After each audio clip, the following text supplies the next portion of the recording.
والسلام على أشرف المرسلين والحمد لله رب العالمين.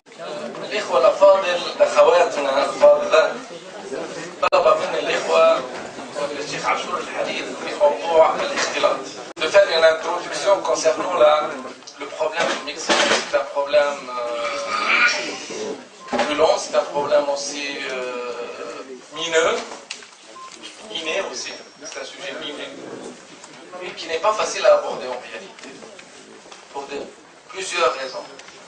مسألة الاختلاط مسألة أو موضوع معقد، موضوع كذلك يصعب الحديث فيه، يصعب إدارة الحوار فيه، وهي مشكلة أصبحت منذ مدة في عالمنا الإسلامي إشكالا، وأصبحت في بعض الأحيان فترة من فترات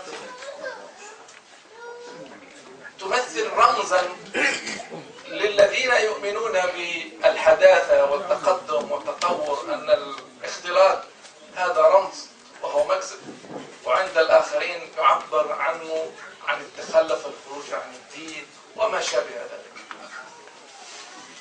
الواقع أن الاختلاط في تاريخنا الإسلامي يختلف من مجتمع إلى مجتمع ومن عصر إلى عصر، ونسبة الاختلاط ونسبة قبول الاختلاط في داخل أي مجتمع مسلم تختلف من بيئة إلى بيئة. La mixité, c'était un problème qui changeait d'aspect en réalité dans la société musulmane, selon les siècles, selon les régions, selon aussi les cultures. Et dans le monde musulman, la mixité est devenue comme un symbole pour quelques groupes qui se déterminent laïcs et modernistes, et d'autres qui étaient un symbole de laxité et de manque de morale et à peur. En réalité, c'est la relation entre femmes et hommes qui on est en train de parler. Quel type de relation dans le concept musulman, dans le concept islamique, quelle est la relation acceptée? Quelle est la relation qui était déterminée par le Rasoul alayhi salatu wa salam et par le Coran? Et dans la tentative de décerner la réalité de l'image et le concept réel du prophète alayhi salatu wa salam s'œuvre avec des traditions multiples. Des traditions, des positions de fuqaha, des traditions d'une zone à une autre, et aussi de beaucoup de craintes. Hier, Cheikh Achour a cité un hadith, ou bien cité une situation de Ibn Abbas, qui disait يقول الرسول عليه الصلاة والسلام لا تمنعوا دماء الله بيوت الله مساجد الله. لا تمنعوا دماء الله مساجد الله. Il ne faut pas interdire aux femmes musulmanes d'aller à la mosquée. فقام رجل وقال لا نمنعهم سدا للذريعة. سدا للذريعة. فقال ابن عباس أقول لك قال رسول الله تقول رأي. وهذا يعبر على ماذا؟ على أن الموضوع عند الإنسان العربي حتى وفي حديث النبوة يريد أن يشاكس فيه، هو حساس. الصحابيات رضي الله عنهم كانت المرأة تأتي للرسول عليه الصلاة والسلام وتدافع، حتى إن امرأة جاءت للرسول عليه الصلاة والسلام قالت له إنني مرسولة النساء إليك. J'étais le messager, je suis la messager ou bien le représentant des femmes pour vous. تحدث الرسول عليه السلام باعتبارها ماذا؟ باعتبارها تمثل النساء. وهذا أحاديث كثيرة. جاءت امرأة وقالت يا رسول الله إن أبي زوجني ابن أخيه ليرفع بي خسيسته. زوجني je me suis marié à la demande de mon père avec mon cousin seulement pour lui donner de la situation sociale. وانا كاره له. ما j'aime pas. الرسول عليه الصلاه والسلام قال لها الامر بيدك. C'est à toi de décider. La femme a dit أمضيت ما فعل أبي. Je suis d'accord avec ce que a fait mon père. Mais seulement, j'ai fait ça pour que les hommes comprennent qu'ils n'ont rien. ليس لهم في هذا الأمر من شيء. C'est la volonté de كانت المرأة تقاتل مع الرسول عليه الصلاة والسلام. لما تحدث على الشهادة لما الرسول عليه الصلاة والسلام تنبأ بأن المسلمين سيقتحمون البحر. أحد الصحابة تمنت أن تكون شهيدا. فقال ليش أنت مش تسافري وتسافري وحدك مش وحدك. لا أنت شهيدة. أنت شهيدة. كان مشجع. الرسول عليه الصلاة والسلام دخل يوم من الأيام وكانت امرأة عربية مسلمة تعرف القراءة والكتابة فقال ألا علمت هذه الميراء النملة الكتابة. Il a demandé à cette femme qu'elle fait apprendre à Aïcha radiallahu anha l'écriture. في عهد عمر بن الخطاب وتعرف أنه المسلمين كثير من المسلمات كانت تحملن السيف في القتال. مش فقط يداوي جرحى. Elle se confronte directement avec l'ennemi. في عهد عمر بن الخطاب كانت امرأة هي التي كلفها عمر بن الخطاب qui était responsable du contrôle du marché. Le contrôle du marché, c'est une question qui n'est pas facile. Pour raconter seulement qu'à Djerba, à un certain moment, on ne laissait pas les enfants entrer au marché. Parce que le marché, c'est pour les adultes. Seuls les gens qui commencent à travailler, ils ont le droit d'entrer au marché parce qu'ils sont devenus adultes. Omar ibn Khattab, c'était une femme qui contrôlait le marché. Il a pris la qualité des choses. يوم من الأيام عمر بن الخطاب رضي الله عنه, il était en marche avec quelques sahabas. Il avait une doute qu'il a interpellé. Elle lui a dit texto يا عمر اتق الله يا عمر.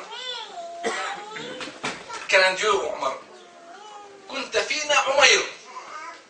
كنت فينا عمير أنا بنت عمر فأصبحت بالإسلام عمر فأصبحت أمير المؤمنين. كنت فينا عمير un petit عمر ثم tu es devenu عمر et maintenant tu es le représentant Amir, le prince des musulmans. Alors il y avait les accompagnants du Omar, ils voulaient réprimer cette sahabie.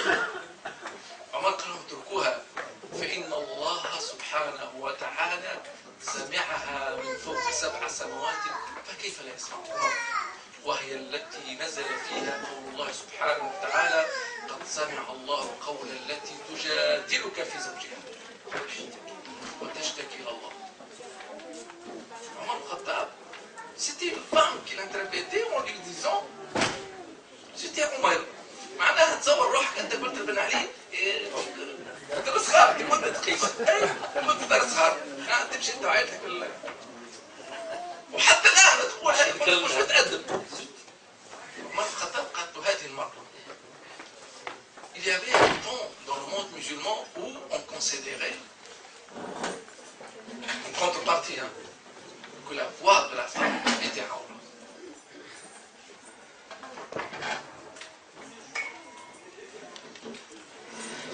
من الصحابة رضي الله عنهم, parmi les Sahaba, la personne qui a fait plus de jurisprudence, il y a 2 personnes, les 2 premiers, اللي قاموا باجتهاد. ذو الصحابة أكثر الناس عملوا اجتهاد. الأول هو عمر بن العاص أو عمر بن الخطاب, c'est le premier qui a fait plus d'ijtihad. Le deuxième c'est qui? Aïcha.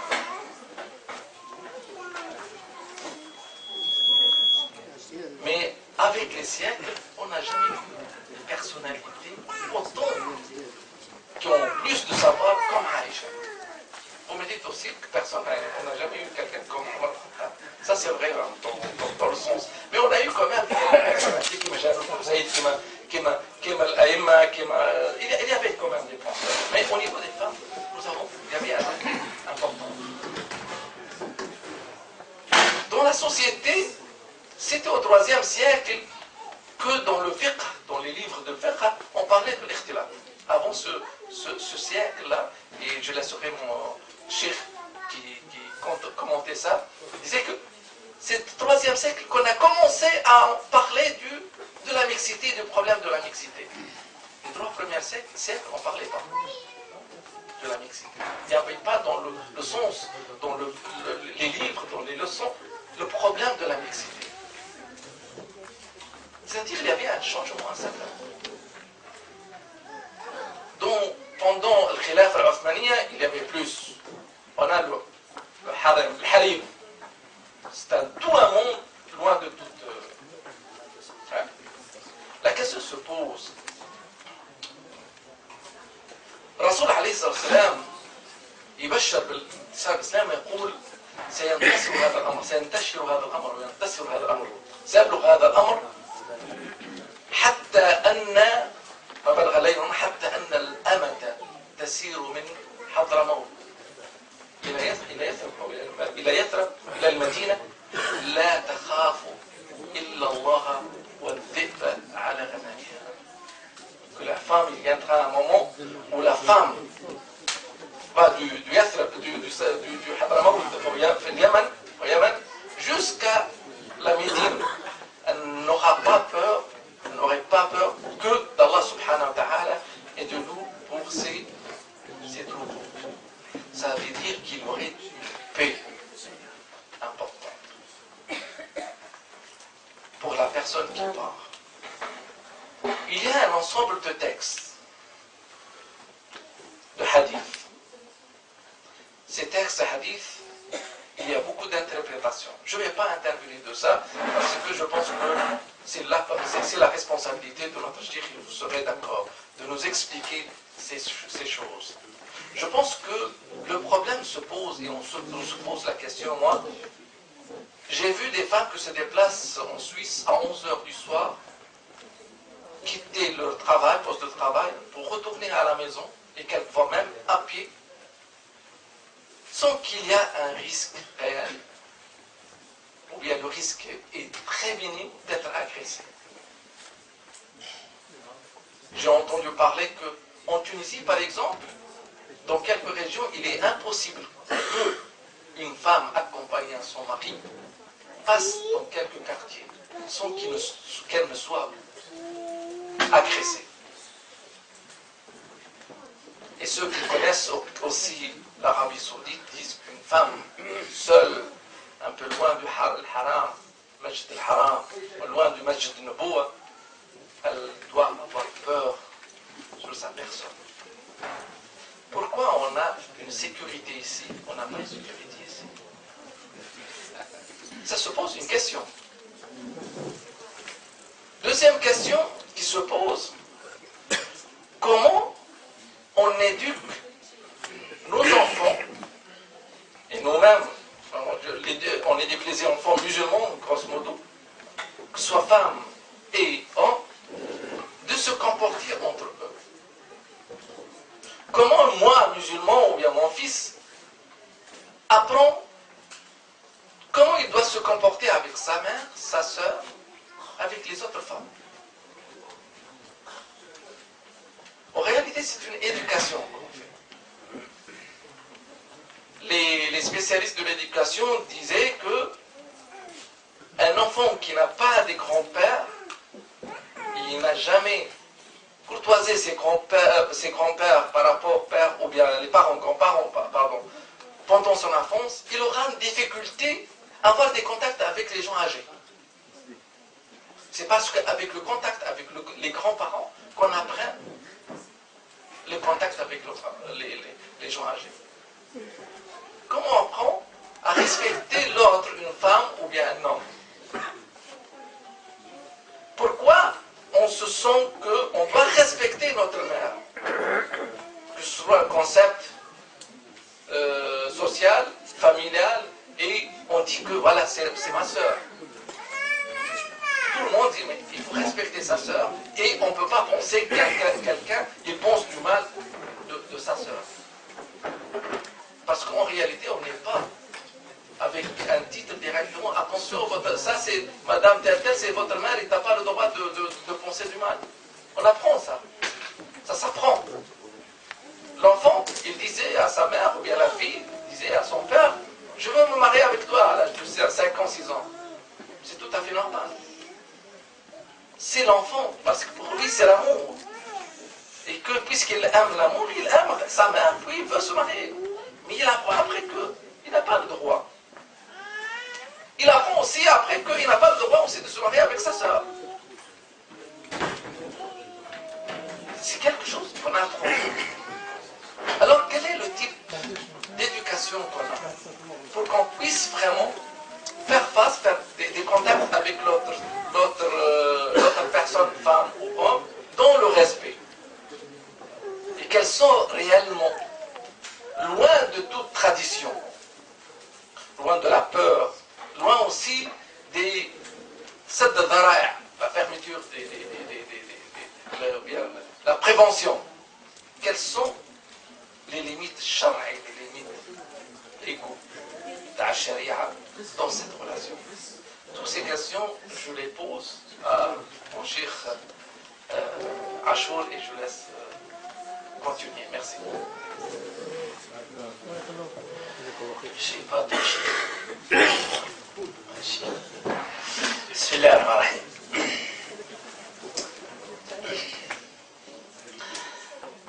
Alhamdulillah, wassalatu wassalamu ala rasulillah. كنت مع أخواتنا وبناتنا النساء والفتيات والطالبات وأفضنا الحديث في موضوع حساس جدا. كيف تفهم المرأة نفسها وتقيم نفسها، وكذلك الرجل، وكيف ينظر الرجل للمرأة وتنظر المرأة للرجل. هذا يعود إلى المنهج الذي اتخذه الإنسان في حياته بين منهج تقليدي يعتمد على نصوص ظاهرة وبين منهج عقلي يفهم النصوص ومدلولاتها.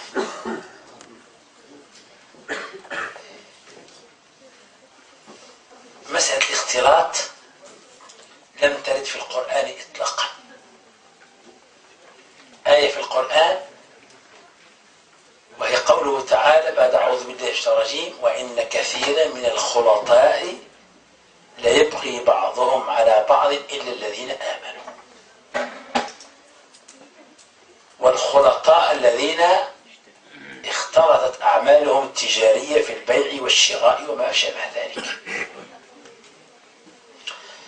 لكنها قضية استحدثت بعد أن ضاعت أخلاق المسلمين وضاع فهمهم لنص القرآن ونص الحديث، وضاق فهم الرجل للمرأة وفهم الرجل للرجل، فهم المرأة للرجل والرجل للمرأة. لكننا قبل أن نمر إلى مسألة مهمة جدا دعونا نعرف ما هو الاختلاط.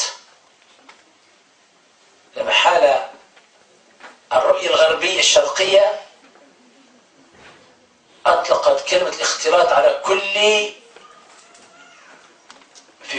كل ميدان يلتقي فيه الرجل والمرأة بضوابط وبدون ضوابط اسمه اختلاط. نظرة تقليدية لا محالة. لكننا دعونا نعود إلى تعريف أهل الحديث، أهل اللغة، لننطلق منها. ماذا يقول أهل اللغة؟ نفهم جيدا. الاختلاط الخلط والمزج. خالط الشيء مازجه، يدخل فيه. اجتماع الرجال، نفهم اجتماع الرجال والنساء في مكان واحد وامتزاج بعضهم ببعض،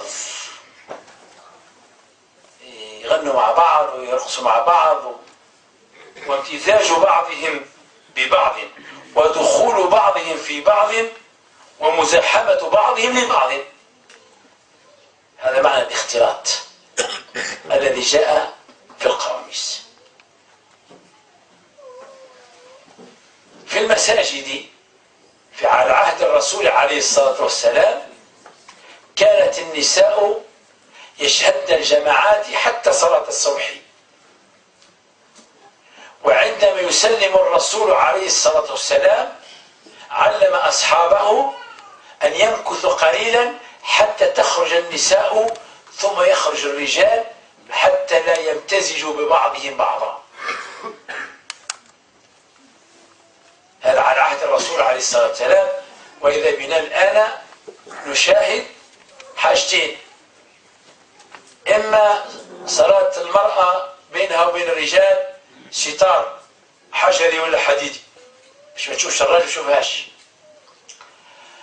أو ما شاهدته في البلاد الشرقي تحت الأرض، المرأة دائما مصلى النساء تحت الأرض، الفصل الشديد بينها وبين الرجل خوفا من الاختلاط حسب فهمهم للاختلاط. لا محالة نص الشرع لا محالة في لقاء الرجل والمرأة، نص الشرع على أو نهى عن كل قول أو فعل يؤدي إلى المفسدة، وبالتالي نستطيع أن نقول هذا اختلاط وهذا ليس اختلاط. الاختلاط المنبوذ الذي ثم اختلاطا هو أن يمتزج الرجال بالنساء بلا ضوابط شرعية وبلا أهداف سامية، بلا حدود ولا قيم. وهذا لا محالة ما نشهده عند الحفلات الغنائية وغيرها، وما نشهد بعضا منه في أعراسنا إلى حد ما، ليس على إطلاقه. بينما وجود الرجال والنساء كمجلسنا هذا بضوابط شرعية وبآدابه وأخلاقه وبأهدافه السامية، هذا ليس اختلاطا عند رجال مصطلح اللغة الذين يفهمون مدلولات اللغة.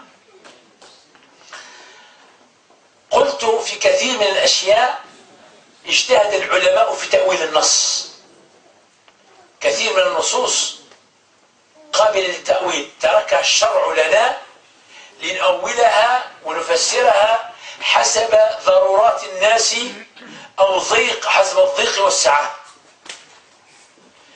فالأحكام الشرعية تخضع لشيئين اثنين: صحة وخطأ.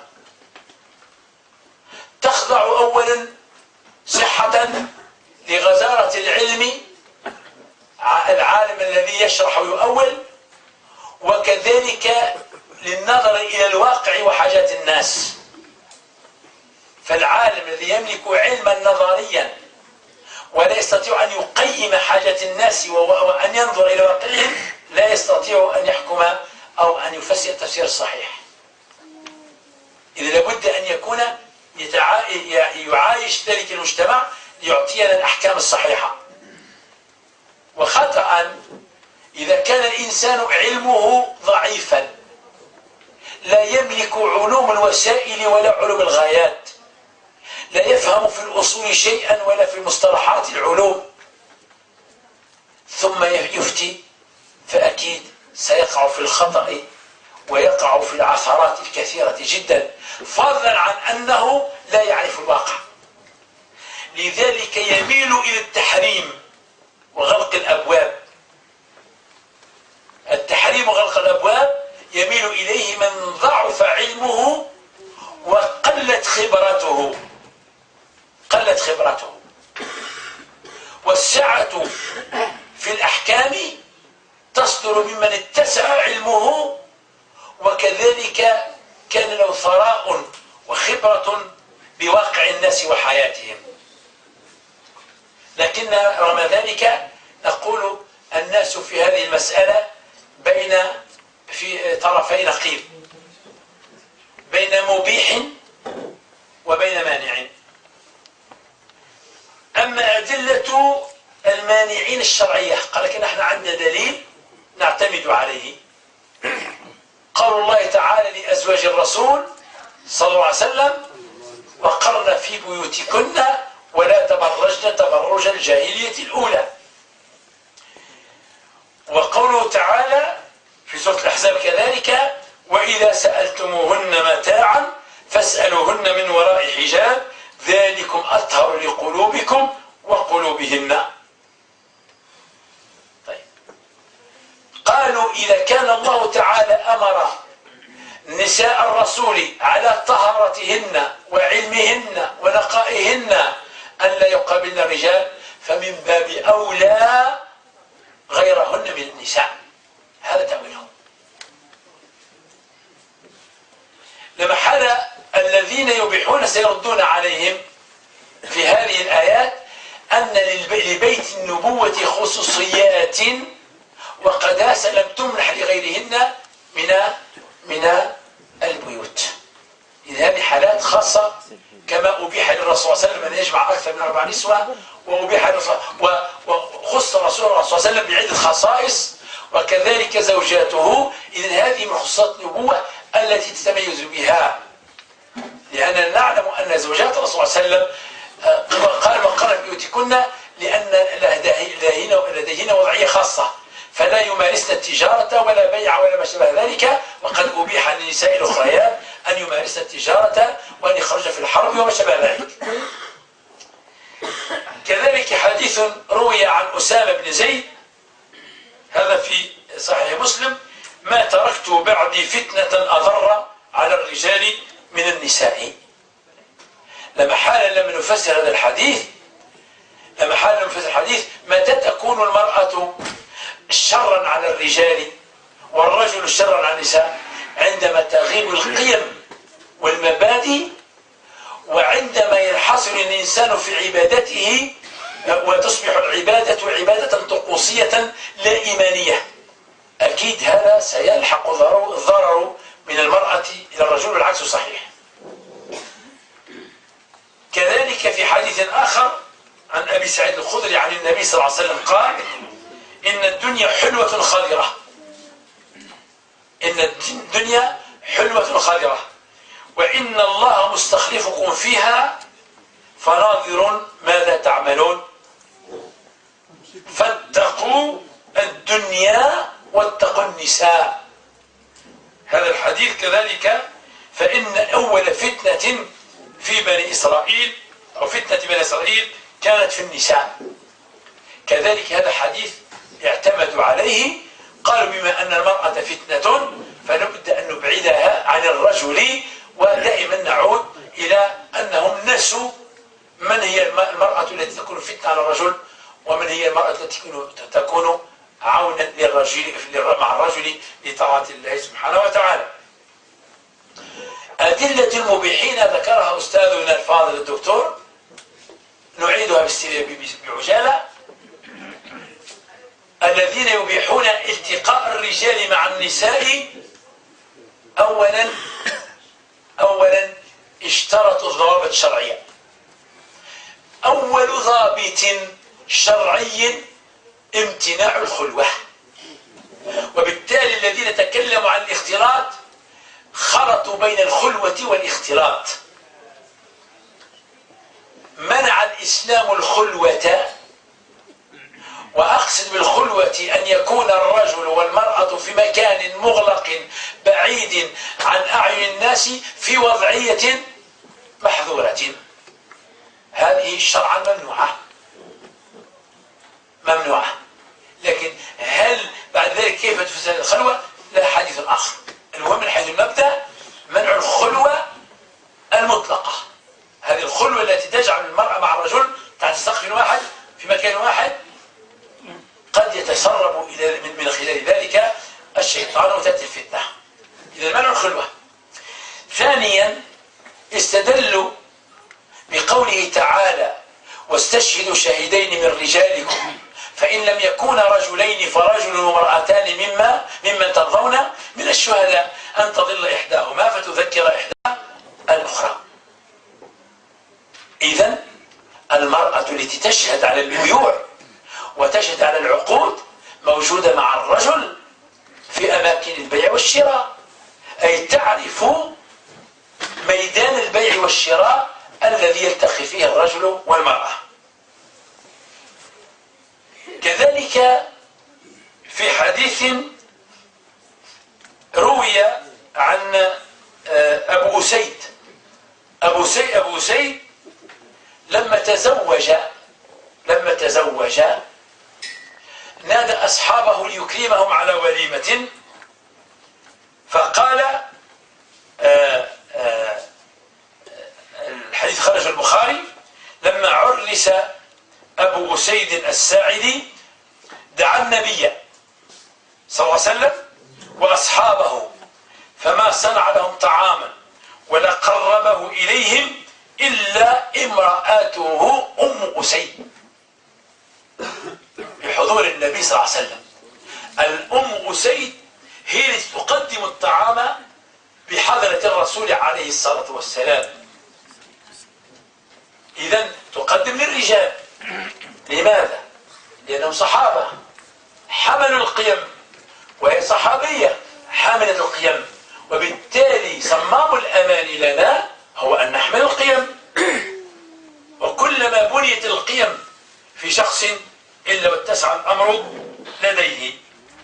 كذلك عن الربيع بن معوذ قالت امرأة هذه: كنا مع النبي صلى الله عليه وسلم نسقي في الحرب ونداوي الجرحى ونرد القتلى إلى المدينة. كذلك عائشة وأم سليم رضي الله عنهما كانتا تنقلان القرب على متونهما ثم تفرغانها في أفواه القوم الجرحى والعطاشة.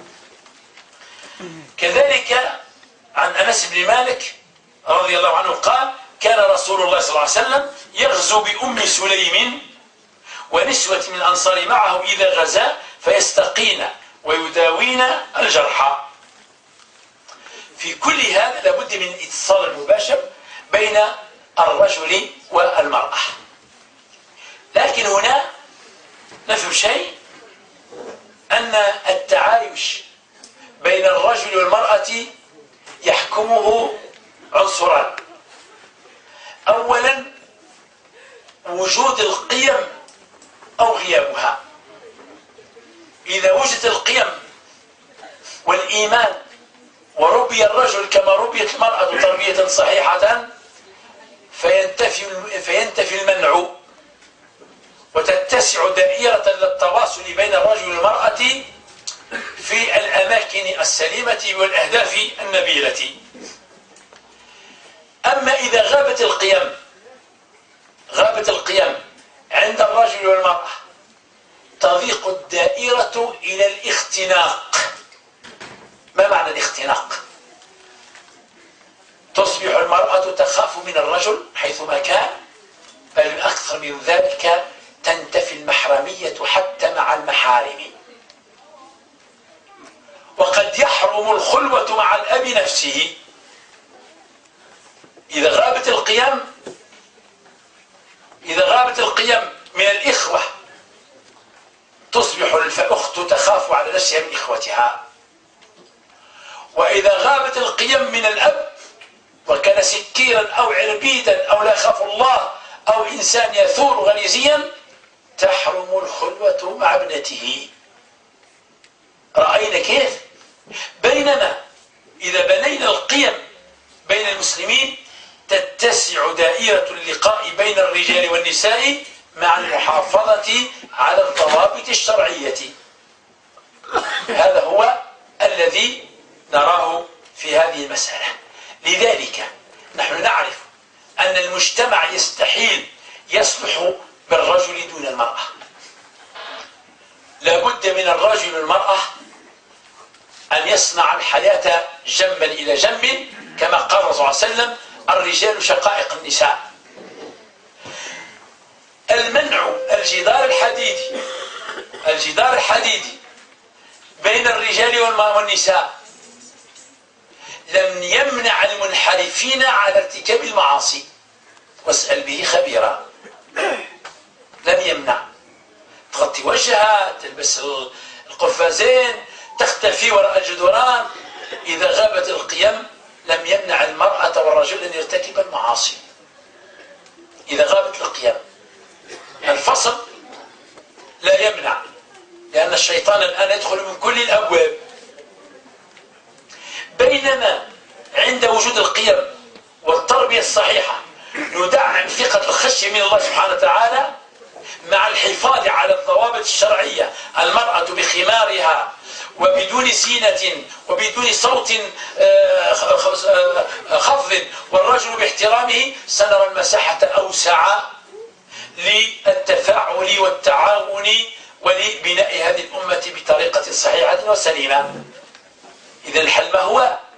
أن نقصي المرأة عن الرجل والرجل عن المرأة، أو أن نبني القيم والمبادئ الإيمانية في قلب الرجل وقلب المرأة حتى يستأنس ببعضهما ويثق في بعضهما، مع الشرط الأساسي وهو المحافظة على الضوابط الشرعية بكل صرامة.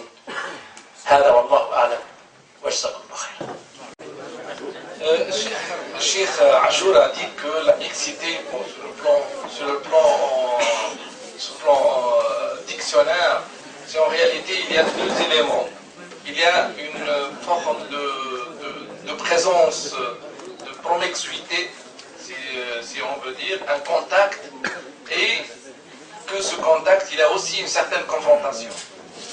Le prophète alayhi salatu wassalam a dit que dans le Coran il y avait le mot ikhtilat al-khulata. Khulata, ça veut dire ceux, les associés. C'est dans le contexte de commerce. C'est les associés. Mais sans ça, sans le mot khulata, il n'y avait pas le mot l'ikhtilat dans le Coran. Il n'y avait pas aussi dans la première période des fiqh. Après, il dit, grosso modo, que l'ikhtilat, il y a des fuqaha qui ont, dans la peur qu'il y a des conséquences graves, ils ont poussé à considérer ce rencontre de l'ikhtilat illicite, comme préventive à des conséquences graves ou des conséquences qui sont interdites, surtout quand cette mixité, cette présence de deux sexes dans un espace, et sont les limites de morale islamique, sont les limites légitimes ou légaux ou bien licites de l'islam. Et il cite comme limite que l'essentiel premier, c'est qu'il n'y aura pas c'est-à-dire, comment dirais-je, le khulwa. Le khulwa, ça veut dire être seul, enfermé entre femmes et hommes.